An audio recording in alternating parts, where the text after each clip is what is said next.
Eto, beef spicy, pero hindi ko alam kung anong tawag itong luto na to. Okay. Sobra namang anghang ito. Grabe. Pero hindi ko alam kung anong luto. Beef ito, beef. Beef.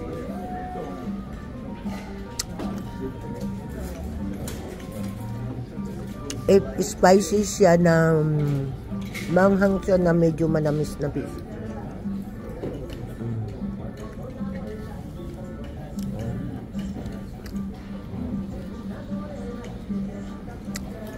Yummy siya, yummy.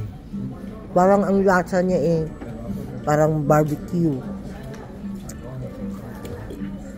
Medyo matamis-tamis na manghang. Yung nga lang, hindi ko alam ang tawag dito. Naluto.